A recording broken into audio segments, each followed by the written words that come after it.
জন্য খারাপ লাগে।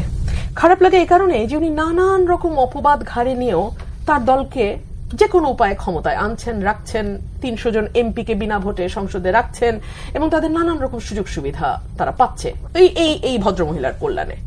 কিন্তু উনি কি বলেন এটা ওনার দলের কেউ খেয়াল করে শোনেও না।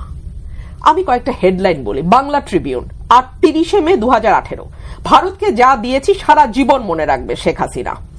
ntvbd.com, ভারতকে যা দিয়েছি সেটা তারা সারা জীবন মনে রাখবে। ৩০ মে 2018। আগের লাইনগুলি পড়েন। আমি শুধু একটা লাইনই বলছিলাম, আমি শুধু একটা লাইনই বলেছিলাম। গ্লাসে অর্ধেক পানির মতো কথা বলছেন। তাহলে ওনার পুরো বিবৃতি পড়ি। ওকে ফাইন, চলেন, ওই সময় যদি থাকে চলেন আসেন, পুরো বিবৃতি পড়ি।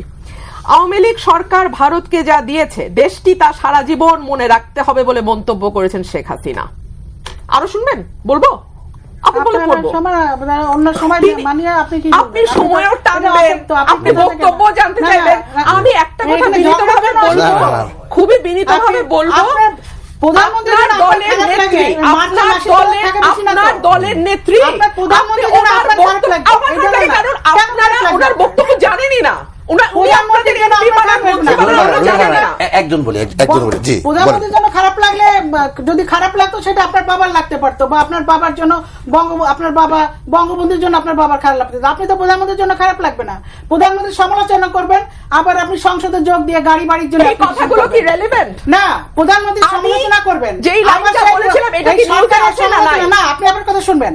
প্রধানমন্ত্রী সমালোচনা করবে, এই লাইনটা কি উনি বলেছেন না বলে নাই? মানে মাফিয়া, আবার সেই মাফিয়া সরকারের কাছে উনি অ্যাপ্লিকেশন জমি নেবেন, বাড়ি নেবেন, গাড়ি নেবেন, সেটা কেন চাইবেন? আপনি কি করে জানেন? আমি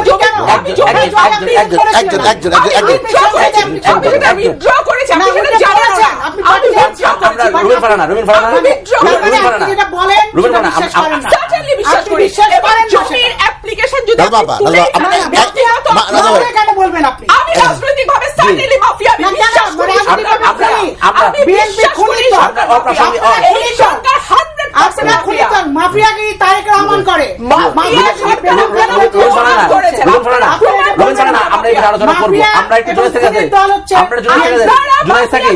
প্রমাণিত সময় কেন?